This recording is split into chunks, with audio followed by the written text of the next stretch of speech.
जय हिंद दोस्तों। आज की वीडियो में हम लोग बात करेंगे आसमानी बिजली के बारे में। आसमानी बिजली क्या होती है, किस तरीके की गिरती है, कहाँ पे गिरती है और ये क्यों बनती है, इन सभी बातों पे आज हम चर्चा करेंगे। तो चलिए इस वीडियो को शुरू करते हैं।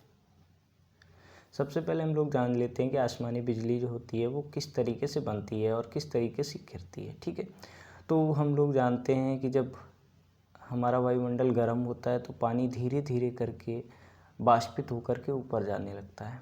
धीरे धीरे ये बाष्पित हुआ पानी ऊपर आसमान में जैसे जैसे पहुंचता है वैसे वैसे ये ऊपर जाके ठंडा होने लगता है और ठंडा होकर ये छोटे छोटे कणों में विभाजित हो जाता है। और जब कणों में विभाजित हो जाता है तो ये ऊपर जाकर अपने झुंड बना लेता है। ठीक है, और जब झुंडों में बना लेता है तो इनके ग्रुप बन जाते हैं आसमान में और ये इधर उधर हवा के सहारे घूमा करते हैं। जैसा कि हम लोग देखते हैं कि बादल जा रहे हैं, घूम रहे हैं, इस तरीके से ये घूमते रहते हैं। यही जब बादल ऊपर आसमान के अंदर एक दूसरे से टकराते हैं, टकराने पे इनमें आवेश उत्पन्न हो जाता है।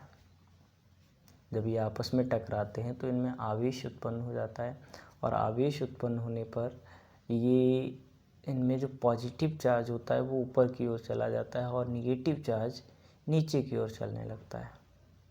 अर्थात धनावेश जो होता है वो ऊपर की ओर चला जाता है और ऋणावेश जो होता है वो नीचे की ओर आ जाता है। ठीक, और ऐसा जब होता है और ग्राउंड में उस समय या तो हवाएं चल रही होती हैं या कुछ ऐसे रीजन्स होते हैं कि ग्राउंड में भी पॉजिटिव जो होता है वो ऊपर की ओर होता है। तो जब ग्राउंड का पॉजिटिव ऊपर हो जाता है और आसमानी जो टकराव होता है जिससे जो आवेश उत्पन्न होता है उसका पॉजिटिव ऊपर चला जाता है, नेगेटिव नीचे की ओर आ जाता है। तो इस तरीके से जब नीचे वाला पॉजिटिव ऊपर उठता है और आसमानी बिजली का ऊपर का नेगेटिव नीचे आता है तो ये एक दूसरे को आकर्षित कर लेते हैं और आकर्षित करने पर ये पूरा करंट बन जाते हैं और जहाँ पे गिरते हैं वहाँ पे तहस नहस कर देते हैं। इस तरीके से आसमानी बिजली गिरती है। थोड़ा एक बार फिर से ध्यान दीजिएगा कि जब देखिए पॉजिटिव चार्ज ऊपर चला जाता है आसमानी बिजली का, जब टकराते हैं निगेटिव नीचे की ओर आ जाता है। इसी तरीके से ग्राउंड में भी निगेटिव चार्ज नीचे की ओर चला जाता है और पॉजिटिव चार्ज ऊपर की ओर चला जाता है, होता है, उठता है। ये क्यों उठता है? जब हवाएं चलती हैं या कोई ऐसी एक्टिविटीज़ होती हैं जिसके कारण पॉजिटिव चार्ज ऊपर उठने लगता है।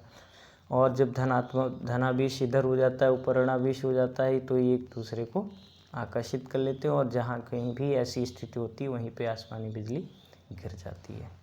तो आई होप आप लोगों को समझ में आ गया होगा ये किस तरीके से हुई।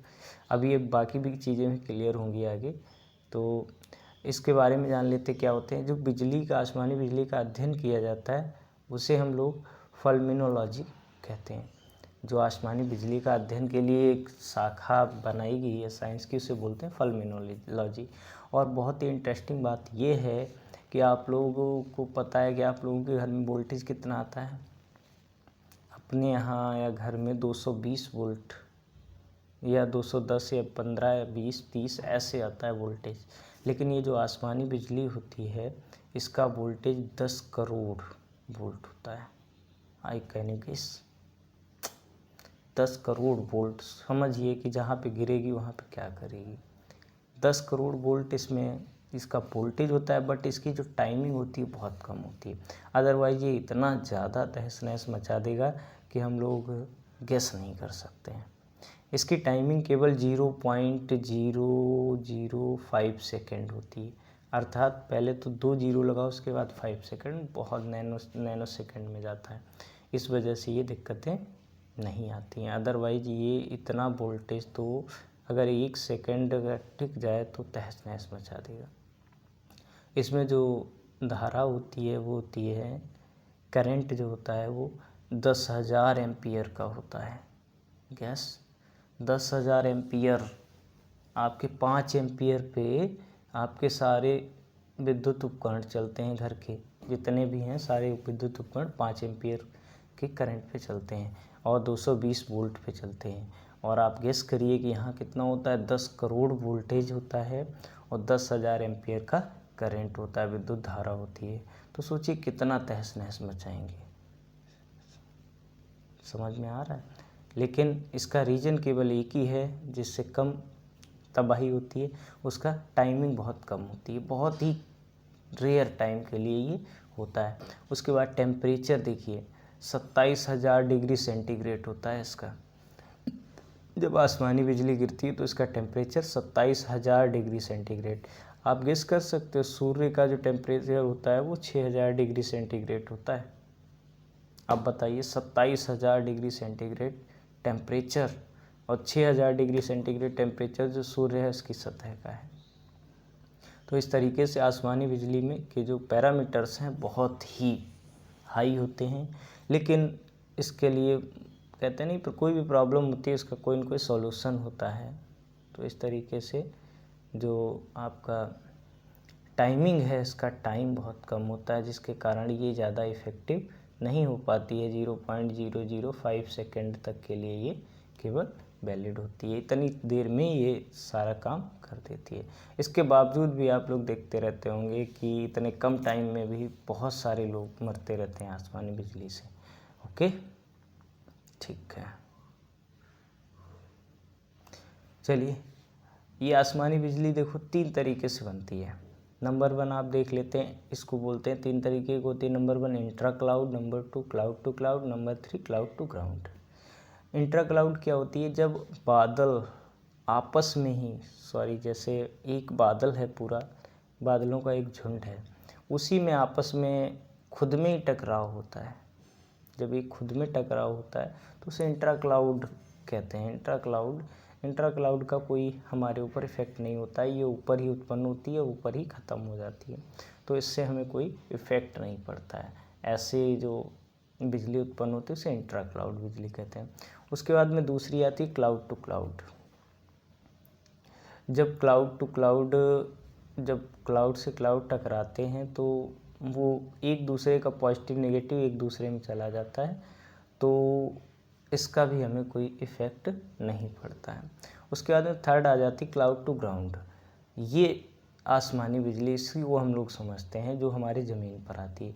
जब बादल आपस में टकराते हैं और बादलों का निगेटिव और पृथ्वी का पॉजिटिव ग्राउंड का आपस में मिल जाता है तो इसे बोलते हैं क्लाउड टू ग्राउंड, और यही हम लोगों को देखने को मिलता है और यही सबसे ज़्यादा खतरनाक होता है। ठीक है, इस तरीके से चलते हैं नेक्स्ट पे। इसके सॉल्यूशन क्या है? इसका सॉल्यूशन है तड़ित चालक। जगह जगह तड़ित चालक लगाए गए हैं। आप लोग जानते हैं कि तड़ित चालक क्या होता है। वैज्ञानिक बेंजामिन फ्रैंकलिन के दिमाग में एक विचार आया। उन्होंने कहा कि जो आसमानी बिजली होती है वो पॉजिटिव ढूंढती है और उसे वो पॉजिटिव चाहिए जो सबसे बेस्ट है वहाँ पे। अगर 5 चीज़ें हैं तो सबसे पहले किस पे गिरेगी? जो सबसे ज़्यादा बेस्ट कंडक्टर होगा, चालक होगा। ओके, तो सबसे पहले तो बेंजामिन फ्रैंकलिन ने कहा कि एक ऐसी रॉड को ही ना बना दिया जाए जो ऊंचाई पे पहले ही आसमानी बिजली को पकड़ ले। तो इस तरीके से जगह जगह पर तड़ित चालक लगाए जाते हैं, अर्थात कॉपर के वायर से सीधे लगा के ऊपर लंबा टावर सा बना दिया जाता है। आसमान में जो अगर आसमानी बिजली आती है तो वो पहले आसपास ढूंढती हुई आती है, चारों तरफ तबाही सी मचाती है कि मेरा पॉजिटिव कहाँ है। पॉजिटिव ढूंढती हुई आती है और जहाँ उसे पॉजिटिव मिल जाता है तुरंत उसी के द्वारा, और वो जो तड़ित चालक होता है ये जैसे बनाया गया है यहाँ पे देखिए, इसको यहाँ से तार लेकर सीधे ग्राउंड में दबा दिए गए। और एक चीज़ और समझ लीजिए, ग्राउंड जो होता है सबसे बड़ा न्यूट्रल होता है। इसमें कितनी भी लाइट हो, कितना भी वोल्टेज हो, सब का सब चला जाएगा, कोई दिक्कत नहीं होगी इसमें। ठीक है, तो यहाँ से तार को लेकर सीधे ज़मीन में लगा दिया जाता है, जिससे अगर कहीं भी ऊपर से आसमानी बिजली आती है तो सबसे पहले यहाँ पे आएगी और इससे सीधे ज़मीन में चली जाएगी, जिससे आसपास का एरिया बच जाएगा और कोई भी हार्म नहीं पहुँचा पाएगा। तो इस तरीके से तड़ित चालक काम करता है।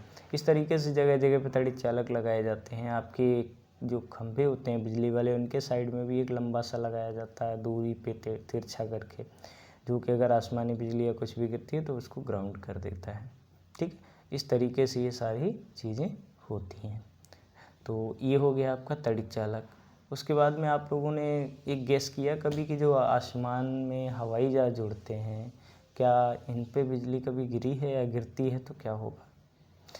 ये जो आसमान में हवाई जहाज होते हैं इन पे पहले बिजली गिर जाती थी और ये नष्ट हो जाते थे। क्योंकि समझिए, गेस करिए आप, 10,000 वोल्टेज का 10,000 एम्पियर की धारा और इतना सारा वोल्टेज जब किसी एरोप्लेन पे गिरेगा तो क्या होगा, एरोप्लेन बचेगा?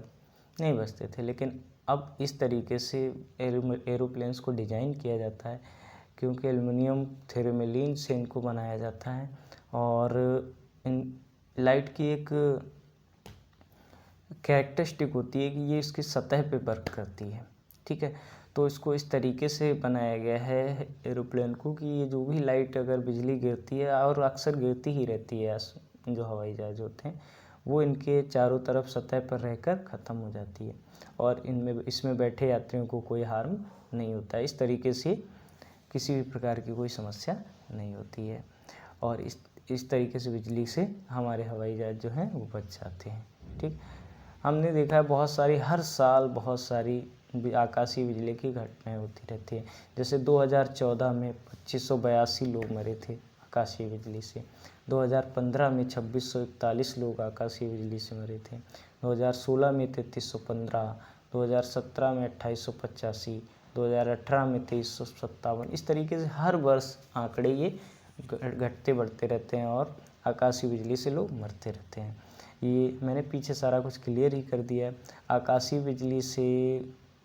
और एक क्वेश्चन उठता है, कई लोग कहते हैं कि एक जगह पे अगर आकाशीय बिजली गिर गई दोबारा नहीं गिरती, ऐसा कुछ नहीं है। जो स्टैचू ऑफ लिबर्टी है अमेरिका में, वहाँ पे हर साल 20 बार 25 बार बिजली गिरती रहती है। कई बार तो दिन में एक दो बार गिर जाती है। इस तरीके से ऐसा कोई भी फैक्ट नहीं है कि जहाँ पे एक जगह बिजली गिर गई वहाँ पे दोबारा नहीं गिरेगी। अक्सर हरे पेड़ों पे ज़्यादा गिरती है, क्योंकि वहाँ पे पॉजिटिव अच्छा मिल जाता है उनको, नेगेटिव नीचे की ओर होता है। और ग्राउंड वाले एरिया पे अगर कहीं पे बहुत सारी आंधी हवाएं चल रही हैं और आसमान में बिजली तड़क रही है आपस में, तो आपको ग्राउंड वाले एरिया में भागना नहीं चाहिए। अगर आप भागते हो तो आपके पैरों का जो घर्षण होता है उससे पॉजिटिव उत्पन्न होता है, वो ऊपर की ओर होता है, और निगेटिव ऊपर से आ ही रहा है तो वो तुरंत पकड़ लेगा। उसमें ऐसा करना चाहिए। और जब ऐसी स्थिति हो तो पेड़ों के पास नहीं बैठना चाहिए।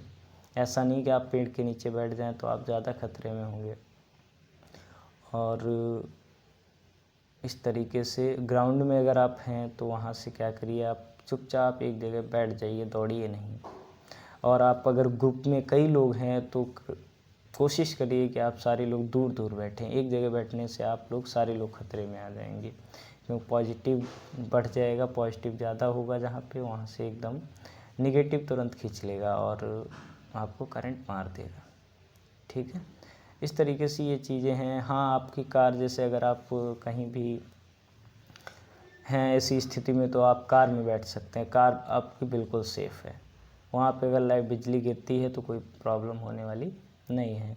बट आप पेड़ के नीचे बैठते हैं या ग्राउंड में दौड़ते हैं, भागते हैं कि जल्दी घर पहुँच जाएँ, तो ये सारी चीज़ें खतरे की निशानियाँ हैं, और इस तरीके से आप इन चीज़ों से बच सकते हैं, ठीक है। और एक चीज़ और फैक्ट आता है कि दुधारू पेड़ों पे ज़्यादा गिरती है। ये सही है, क्योंकि दुधारू पेड़ों में उनमें नमी ज़्यादा होती है और उनमें पॉजिटिव ज़्यादा मिल जाता है और निगेटिव ऊपर से आ जाता है, जिससे ये ज़्यादा काम कर जाता है। अर्थात हमें गीले और जो इस तरीके से पेड़ हैं ज़्यादा हरे भरे, उनके नीचे बिल्कुल नहीं जाना चाहिए ऐसी स्थिति जब हो, ठीक है। तो आई होप आप लोगों को ये वीडियो समझ में आया होगा। अगर कोई क्वेश्चन है तो प्लीज़ कमेंट करें और देखते रहें मेरे वीडियो को। ओके, गुड बाय, मिलेंगे नेक्स्ट वीडियो में। Till then bye bye.